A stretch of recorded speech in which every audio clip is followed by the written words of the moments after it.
사도행전 2장 1절에서 4절까지 말씀을 제가 대표로 봉독합니다. 오순절날이 이미 이름에 그들이 다 같이 한 곳에 모였더니 호련히 하늘로부터 급하고 강한 바람 같은 소리가 있어 그들이 앉은 온 집에 가득하며 마치 불의 혀처럼 갈라지는 것들이 그들에게 보여 각 사람 위에 하나씩 임하여 있더니 그들이 다 성령의 충만함을 받고 성령이 말하게 하심을 따라 다른 언어들로 말하기를 시작하니라. 아멘. 네, 오늘은 성령 강림 주일입니다.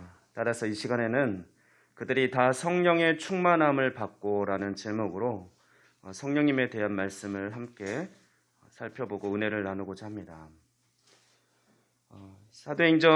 오늘 보면 사도행전 2장 1절에서 4절 말씀은 초대교회에 임한 성령님의 임재 모습을 잘 묘사하고 있는 본문입니다.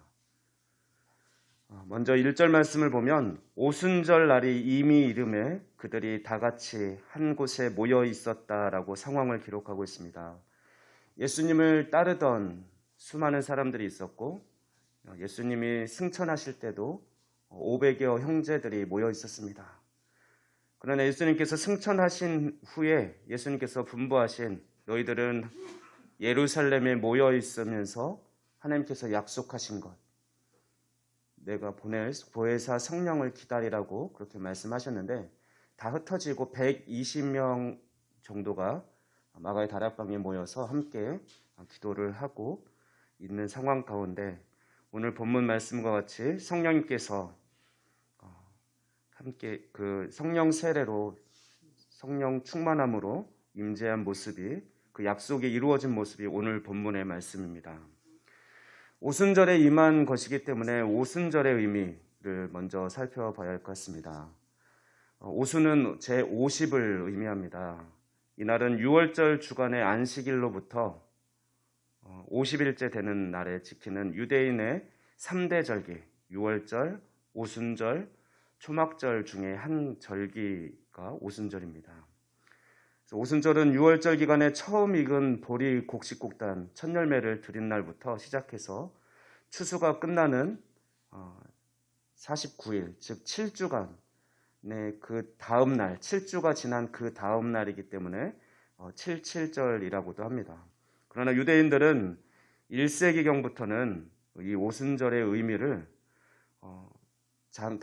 자기 이스라엘 백성들이 6월절에 출애굽을 한 지 50일째 시내산에서 모세가 율법을 받았기 때문에 그 율법을 주신 것을 기념하는 명절로 의미를 조금씩 두기 시작했습니다. 율법에 포커스를 둬서 의미를 두었다는 것이죠. 그런 의미에서 볼 때 반면에 초대교회의 오순절에 성령님께서 왜 임하셨을까? 그 의미를 살펴보면 6월절 어린 양으로 십자가에 못 박혀 돌아가셔서 우리 부활의 첫 열매가 되신 예수님께서 50일째 되는 날 이제 예수님께서 부활하시고 40일 동안 계시다가 승천하셨거든요. 그러면 50일 되려면 한 10일 동안, 한 열흘 동안은 제자들이 이렇게 함께 모여서 기도할 때 오순절이 이미 이르렀다고 했으니까 된 그 시점에 신약시대의 새로운 법, 성령의 법을 주시기 위해서 이 오순절에 또 성령님이 임하신 것입니다. 구약시대에는 출애굽한 이스라엘 백성들이 50일째 되는 날, 그래서 그 율법을 시내산에서 받았다면 반대로 신약시대에는 예수님께서 예수님께서 돌아가신 이후 50일째 되는 날, 그날에 새로운 성령의 시대를 열어가기 위해서 성령의 임재를 그들에게 경험케 하신 것입니다. 이제 그 성령 강림의 모습을 묘사하고 있는 2절에서 오늘 본문 2절에서 4절 말씀을 살펴보고자 합니다. 본문은 성령 강림의 모습을 바람, 불, 방언 세 가지 모습으로 묘사하고 있습니다. 첫째 2절 말씀을 보면 성령님의 임재는 바람으로 묘사됩니다.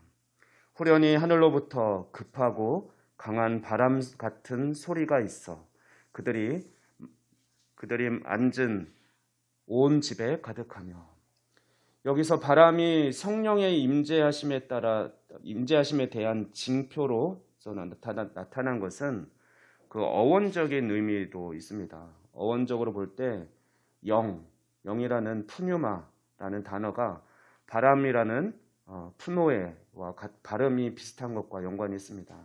이러한 연관은 예수님께서 니고데모에게 중생에 대해서 말씀하실 때도 발견됩니다. 요한복음 3장 8절 말씀 보면 니고데모가 예수님의 거듭나야 한다는 말을 듣고 놀랍게 여기자 예수님은 성령님을 바람에 빗대어 묘사하십니다. 바람이 임의로 불매 내가 그 소리는 들어도 어디서 와서 어디로 가는지 알지 못하나니 성령으로 난 사람도 다 그러하니라. 또한 구약에서도 하나님의 임재를 바람으로 묘사하는 말씀이 있습니다. 대표적으로 열왕기상 19장 11절 말씀 보면 엘리야에게 임한 성령님의 모습을 그렇게 묘사하고 있습니다. 여호와께서 이르시되 너는 나가서 여호와 앞에서 산에 서라 하시더니 여호와께서 지나가시는데 여호와 앞에 크고 강한 바람이 산을 가르고 바위를 부수나 바람 가운데에 여호와께서 계시지 아니하며 바람 후에 지진이 있으나 지진 가운데에도 여호와께서 계시지 아니하며. 이상에서 살펴본 바와 같이 성령님을 바람과 연관짓는 것은 유대인들의 그 언어, 발음이 비슷한 것과 또 전통적인 그 생각들, 사상에서 비롯되었음을 알 수 있습니다. 그러나 바람 같은이라고 했기 때문에 바람과 성령이 동일하다는 의미는 아닙니다. 다만 하늘로부터 급하고 강한 바람 같은 소리는 바로 성령의 능력과 그의 오심의 임재하심의 충만함을 가리키는 것입니다. 그리고 이것은 제자들이 지금까지 체험했던 경험했던 것보다 더 친밀하고 또 인격적이고 또 강력한 방법으로 성령님께서 임재하셨다라는 것을 묘사하고 있는 것입니다. 두 번째 3절 말씀 보면 성령의 임재를 불의 모습으로 묘사하고 있습니다. 마치 불의 혀처럼 갈라지는 것들이 그들에게 보여 각 사람 위에 하나씩 임하여 있더니, 여기서 불의 혀란 실제로 불이 타는 모습을 상징적으로 표현한 것입니다. 구약에서도 여러 번 하나님의 임재를 불로 표현한 것을 우리는 알 수 있습니다. 대표적으로 호렙산에서 하나님께서 모세를 부르실 때 떨기나무에 붙은 불입니다. 불은 구약시대 일반적으로 하나님의 전능하신 그런 능력을 표현할 때 사용되거나 또는 더러운 것을 깨끗하게 하시는 하나님의 사역을 상징합니다. 또한 불은 동시에 하나님의 심판을 상징하기도 합니다. 세 번째로 4절 말씀 보면 성령의 임재가 각종 방언과 함께 임했다라고 기록하고 있습니다. 그들이 다 성령의 충만함을 받고 성령이 말하게 하심을 따라 다른 언어들로 말하기를 시작하니라. 하나님께서는 바벨탑 사건을 통해서 사람의 언어를 혼잡케 하셨습니다. 그래서 그들을 흩으셨죠. 그런데 지금은 이 성령님께서 강림하신 이 초대교회 가운데는 성령님께서 임재하시면서 각기 다른 방언으로 말하게 하지만 동일한 것을 말하게 하십니다. 그래서 언어가 혼잡하게 되어서 서로 알아들을 수도 없었던 언어가 각 사람이 들을 때 자기 고향에 자기가 태어나고 자란 그런 방언들로 제자들이 말하는 것을 듣게 하신 것이죠. 이것은 그 나뉘었던 언어가 다시 회복되고 또 서로 소통할 수 없었던 그런 전 세계 사람들이 다시 하나님께서 들을 수 있게 하시겠다라는 약속의 의미가 있는 것입니다. 이것은 또한 주님의 부활 소식이 그래서 언어가 다른 전 세계로 충분히 확산될 수 있음을 암시해 주는 것이죠. 또한 성령의 임재가 언어로 표현된 것은 성령님께서 인격으로 오셨음을 나타내기도 합니다. 왜냐하면 언어는 그 사람의 마음과 생각을 나타내는 것이기 때문에 그렇습니다. 그러면 우리가 성령 충만하다는 것은 우리가 성령의 통치, 성령의 지배를 받는 것인데, 그렇기 때문에 우리가 성령의 통치, 지배를 받기 시작하면 우리의 말과 행동도 변하게 됩니다. 그래서 성령 세례와 성령 충만의 의미를 좀 살펴볼 필요가 있습니다. 오늘 마치 성령님에 대해서 총정리하듯이 그렇게 성령님에 대해서 살펴보게 되는데요. 성령의 임재가 시각과 청각으로 임한 것을 우리가 방금 살펴봤는데 동시에 또 함께 있던 그곳에 함께 마음을 모아 기도하던 자들에게 동시에 그들이 충만함을 받았습니다.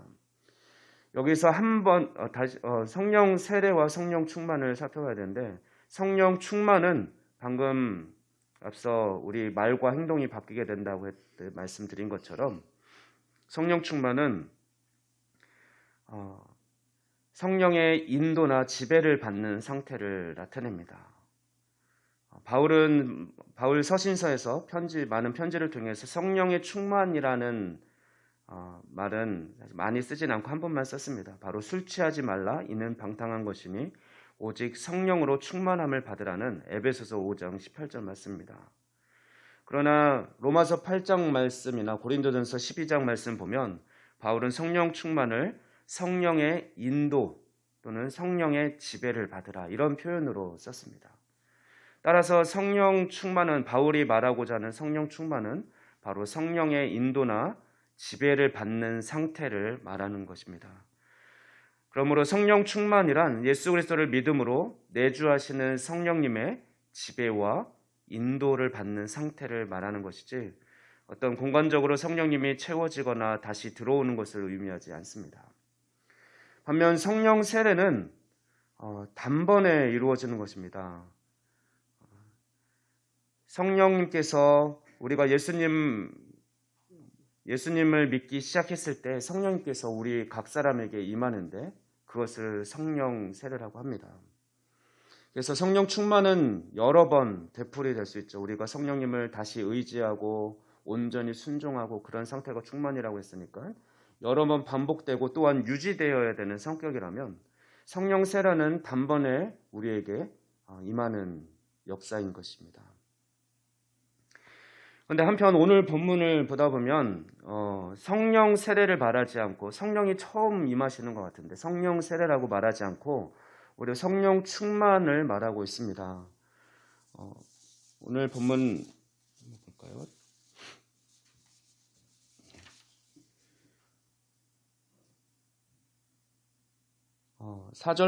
오늘 본문 4절 보면 그들이 다 성령의 충만함을 받고 성령이 말하게 하심을 따라 다른 언어들로 말하기 시작했다라고 합니다.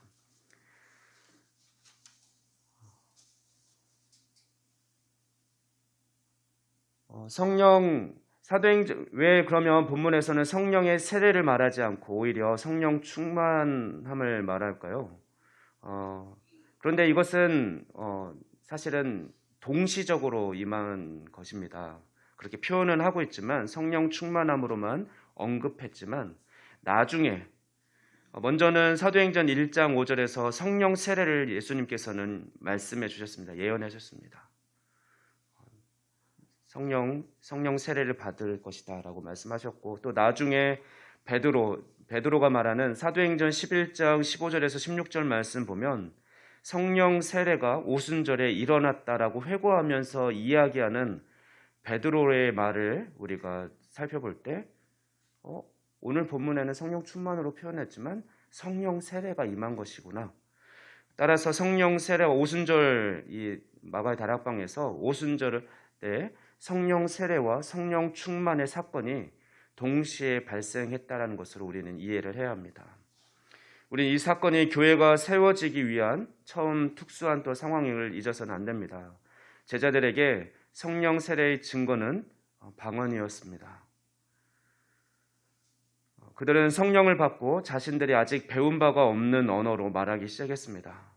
그래서 다른 여러 지방에서 온 사람들이 그 이후의 말씀들을 살펴보면 놀라는 거죠. 그래서 어떤 사람들은 술 취했다. 이들이 대낮에 술 취한 것을 또 이상하게 여기죠. 그런데 이제 낮이었고, 그래서 나중에 이제 베드로가 그걸 변명합니다. 너희가 술 취했다고 생각하지만 지금 낮이다 우리가. 그리고 그러지도 않았다라고 하면서 이야기를 하면서 성령님께서 우리에게 임하셨음을 이제 자기들에게 임하셨다라는 것을 베드로는 이야기하는데요. 그런데 분명하게 여러 지방에서 온 사람들이 다 자기 말로 듣게 되면서 신기하게 여겼고 성령님께서 그날에 오순절 그날에 마바의 다락방에 임하신 것을 수많은 사람들이 보게 되었습니다. 이것은 성령이 그들을 복음의 증인으로 세우기 위해서 그들 가운데 강림했다라는 분명한 증거로 함께 하신 것입니다. 우리가 오늘날 또 아프리카나 다른 선교지, 남미 이런 지역에서는 성령님의 역사가 강하게 일어납니다. 믿음이 연약한 자들에게는 우리 아마 개인의 신앙생활에서도 그랬을 것입니다. 고등학생 때라든가 이렇게 처음 예수님을 믿기 시작하고 이럴 때 그때 뜨겁게 기도하고 뜨겁게 찬양하고 어떤 수련회든 어떤 부흥 집회에 참여했을 때 아마 그때 성령님의 임재를 경험하신 우리 성도님들이 많이 있을 것입니다. 저도 고등학교 고3 때 학생들과 이제 야간 자율학습이 이제 12시에 끝났거든요. 밤 12시에 끝나고 금요일 날 이제 믿는 친구들 몇 명이서 모여서 인근 교회에 갔습니다. 교회에 가서 함께 기도 제목도 나누고 이제 고3이니까 대학 입학을 앞두고 수능 시험을 앞두고 좀 불안한 마음도 있고 진로에 대한 고민도 있고 또 공부 또 잘 안 되는 친구들은 그런 부분도 좀 나누면서 둘러 앉아서 기도 제목을 나누고 간절히 기도했습니다. 간절할 때잖아요. 그렇게 서로를 위해서 또 자신을 위해서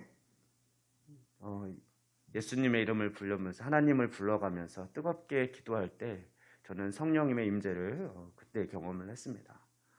그래서 우리 마음을 만지시고 변화시켜 주시는, 그래서 평안함을 주시는 성령님, 그 뜨거움도 경험을 했고 그러면서 그때 방언도 저는 하게 되었습니다. 그러면서 방언으로 기도하면서 좀 더 쉽게 편안한 상태로 기도할 수 있게 되었는데요. 그런 경험이 있는데 우리가 그런 성령님의 세례 또 성령님께서 역사하시는 것은 그렇게 각자 또 다르지만 또 비슷하게 그렇게 경험이 있을 것입니다. 그러나 초대교회에 임했던 그런 성령님의 임재 모습이 항상 동일하게 오늘날에도 임하는 것은 아닙니다. 그래서 성령님이 강림한 것은 일반적이고 또 영속적인 은사는 아니라는 것을 우리가 또 알아야 됩니다. 하지만 분명히 성령님께서는 제자들의 모습을 보면 우리 잠시 후에도 나누겠지만 왜 성령님께서 오셔야 됐고 예수님께서도 공생의 기간에 더 좋은 것을 주실 것이다. 더 좋은 것을, 가장 좋은 것을 주시겠다라고 약속하셨고 그것이 바로 성령님이었습니다. 제자들의 삶의 모습도 그렇죠.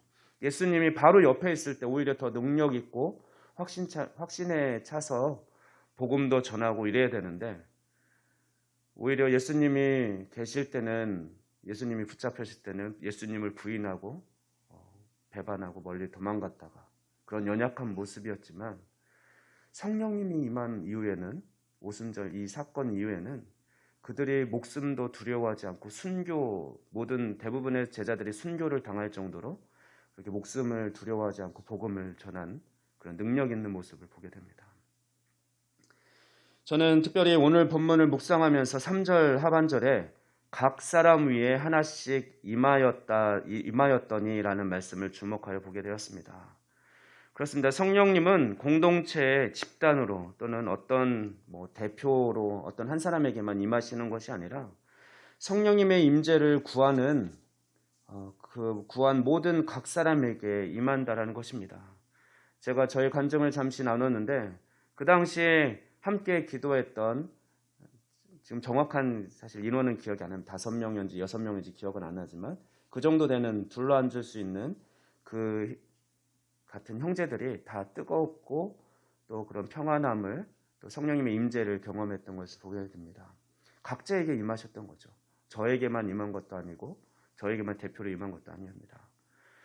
성령님은 커다란 불덩어리 같은 불의 혀같이 나타나서 각 사람 머리 위에 하나씩 임했다라고 오늘 본문은 분명하게 기록하고 있습니다. 이것은 약속된 성령이 각 사람 위에 임했다라는 사실로 예수님의 말씀과 또 요엘 선지자가 요엘 2장 28절 29절에서 예언한 말씀이 성취된 것입니다. 제가 요엘 2장 28, 29절 말씀을 봉독하겠습니다. 그 후에 내가 내 영을 만민에게 부어주리니 너희 자녀들이 장래일을 말할 것이며 너희 늙은이는 꿈을 꾸며 너희 젊은이는 이상을 볼 것이며 그때 내가 또 내 영을 남종과 여종에게 부어줄 것이며. 아멘. 구약의 언약 아래에서 하나님의 임재는 특수한 목적을 위해서 사실 그때는 모세나 엘리야 같은 특정한 사람들에게 성령께서 임하시고 함께 하셨습니다. 그렇게 한정되었다라는 것이죠. 그러나 이제는 예수님을 믿는 모든 사람에게 개개인에게 성령이 임하실 것이다라는 것을 요엘 선지자를 통해서 이미 말씀해 주셨고, 회복된 그때 예수 그리스도를 통해서 회복된 그때에는 모든 늙은이나 젊은이나 남종이나 여종이나 모두에게 부어줄 것을 예언했는데, 또 예수님께서도 그럴 거니 너희들이 떠나지 말고 예루살렘에 함께 모여 기도해라라고 말씀하셨는데, 그 약속대로 각 사람 위에 한 명씩 한 명씩 개개인적으로 임해 주신 것입니다. 이것은 신약시대의 성도들이 각양 은사에 따라 구약시대의 모세나 엘리야 같은 사람을 통해서 일하셨던 것처럼 이 신약시대에는 각 사람을 통해서 성령님께서, 하나님께서 각 성도들과 함께 하시며 그렇게 역사하시겠다라는 약속의 의미입니다. 그렇기 때문에 우리가 성령님을 사모하고 성령의 임재를 경험한 우리 성도님들은 모두가 다 하나님께서 기뻐 사용하시는, 우리가 거룩한 성전이며 예수님을 모신, 성령님을 모신 거룩한 성전인 동시에 모세와 엘리야 같이 또 놀라운 일도 우리가 하나님 나라를 위해 귀하게 역사하는 그 현장에 쓰임받을 수 있는 그런 인물로 세우셨다라는 것이죠. 그래서 우리가 왜 성령 충만함, 성령세를 받아야 되는지에 대해서 우리는 이 시간 분명히 정리해야 할 것입니다. 우리 기도 제목 나누는 것을 보면 저도 그렇고 가끔 성령 충만한 삶을 구하는 기도를 많이 올립니다. 우리 그리스도인에게서 사실 성령 충만이거든요. 그러면 우리는 왜 성령 충만하길 원합니까? 방언을 받기 위해서입니까? 아니면 나에게도 어떤 유능한 어떤 목사님처럼 병 고치는 은사나 예언의 은사, 어떤 은사들이 나타나기를 원해서 성령 충만함을 받기 원하십니까? 아니면 성령 충만한 모습이 나타나야 내가 뭔가 믿음이 좋은 것처럼 보이기 때문에 그래서 성령 충만을 간구하십니까? 우리가 성령의 임재와 성령 충만함을 구하는 이유는 예수님의 제자들이 오늘 본문에 등장한 성령 충만함을 받은 그 바로 초대교회의 모든 성도들과 동일한 이유입니다. 우리가 성령 충만함을 구하고 기다려야 하는 이유는 바로 예수님의 증인된 삶을 살아가기 위함입니다. 예수님께서는 제자들을 감람산으로 데려가셔서 제자들이 보는 앞에서 승천하셨습니다. 그리고 승천하시기 전에 예수님은 제자들에게 내 증인이 되라 라고 예수님 자신의 증인이 될 사명을 부여하셨습니다.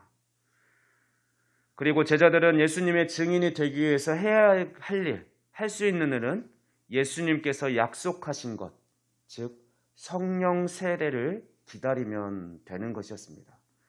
그들이 뭔가 빨리 분주하게 복음을 전하러 나가야 될 것도 어떤 훈련을 받아야 될 것도 아니었고, 그들이 예루살렘에 머물면서 함께 모여 성령 세례를, 성령님의 임재를 기다리는 것뿐이었습니다. 예수님은 사도행전 1장 8절 말씀을 통해서 제자들이 증인이 되는 것, 증인의 삶을 살 수 있는 것은 오직 성령님에 의해서임을 강조하셨습니다. 우리 사도행전 1장 8절 말씀을 한번 같이 읽어보겠습니다. 사도행전 1장 8절 말씀을 함께 한 목소리로 봉독하겠습니다.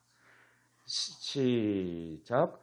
오직 성령이 너희에게 임하시면 너희가 권능을 받고 예루살렘과 온 유대와 사마리아와 땅끝까지 이르러 내 증인이 되리라 하시니라.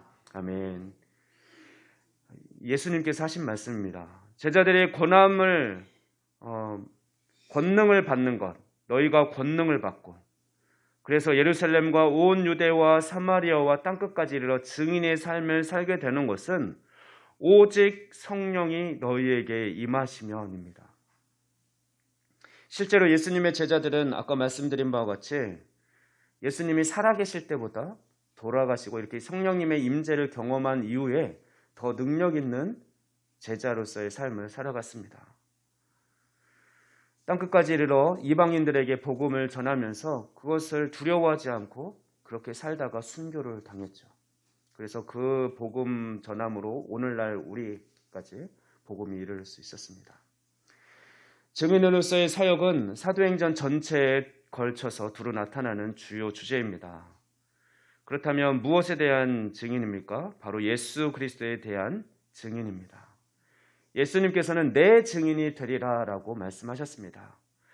우리가 예수님의 십자가와 부활을 직접 목격하지는 못했지만 우리에게 성령이 임하시면 우리들도 예수님께서 제자들에게 말씀하셨던 것처럼 마누야 너는 내 증인이 될 거야 라고 되리라, 내 증인이 되리라고 그렇게 말씀해 주시는 것입니다.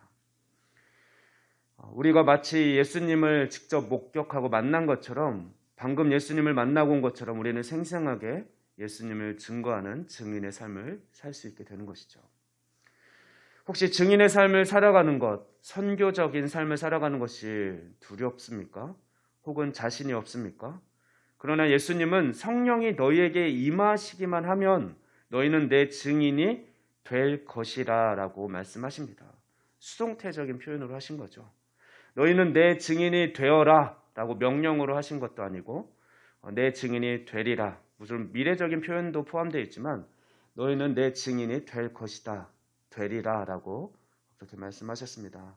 우리가 힘쓰고 애쓰고 억지로 증인의 삶을 살려고 하지 않아도 오직 성령님께서 우리가 예수님이 증인이 되게 하실 것입니다.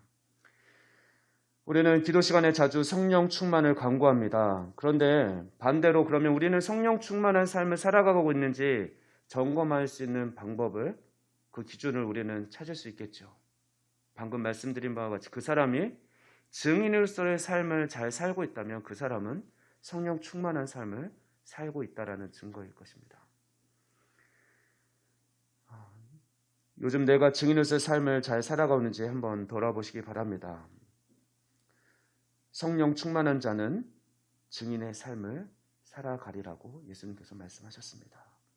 또한 예수님의 사도들이 감동에 대해 사역의 영역을 예수님께서는 요약해서 말씀하셨는데 그것은 예루살렘과 온 유대와 사마리아와 땅끝까지 이르러입니다. 그렇습니다. 성령님의 역사는 오순절 다락방에서 시작되었지만 성령님의 역사는 땅끝까지 확장되었습니다. 성령님은 내 안에만 머물러 계시기 위해서 임하시고 임재하시고 우리에게 부어주신 것이 아닙니다.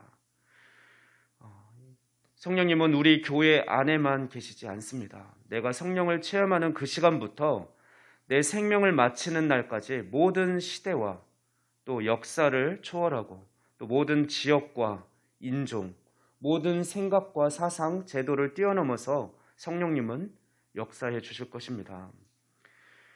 모든 영역을 뛰어넘어 우리가 증인의 삶을 살아가도록 성령님께서 친히 그렇게 우리의 삶을 인도해 주실 것을 믿으시기 바랍니다.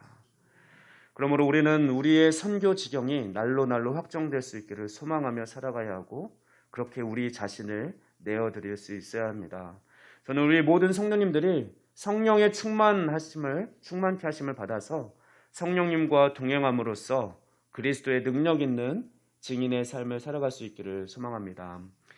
이제 말씀을 정리합니다. 오늘 말씀을 통해 성령님이 어떤 허구나 허상이 아니라 바람같이 그런 청각과 또 불의 혀 같은 시각으로 그리고 그곳 방언으로 각곳 방언으로 실제 임하시는 하나님의 능력임을 살펴보았습니다. 또한 성령님은 인격이시기 때문에 간절히 간구하는 무리 가운데 동시에 임하지만 또한 성령을 사모하며 간구하는 개개인에게 임했다라는 것을 우리는 기억해야 할 것입니다.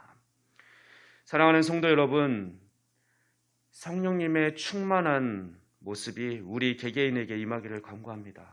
그렇게 기도합시다. 성령님의 온전한 통치가 우리 개개인에게 날마다 있기를 간구하며 살아갑시다. 그래서 우리 모두가 날마다 성령님의 능력과 역사를 경험하는 가운데 살아갈 수 있기를 소망합니다. 우리 작동교회가 주님 다시 오실 그날까지 그래서 선교의 사명을 또 증인으로서의 삶을 기쁘게 잘 감당할 수 있기를 소망합니다. 기도하겠습니다. 살아계신 하나님 아버지 감사합니다. 오늘 말씀을 통해 초대교회에 임했던 성령님의 모습을 볼 수 있게 하시니 감사합니다. 성령님, 오늘 이 시간에도 우리에게 충만하게 임재하여 주시옵소서. 간구하는 우리 개개인에게 바람 소리같이 불의 혀같이 갈라지는 그 모습으로 또한 방언으로 임재하여 주시옵소서. 그리하여 우리들의 삶을 온전히 다스려 주시고 친히 인도하여 주시옵소서. 주님 사모합니다. 우리가 늘 성령님의 능력과 역사하심을 바라오니 오늘날 우리 가운데 충만히 임재하여 주시고 역사하여 주시옵소서. 늘 우리와 함께하길 원하시는 예수 그리스도의 이름으로 간절히 기도하옵나이다. 아멘.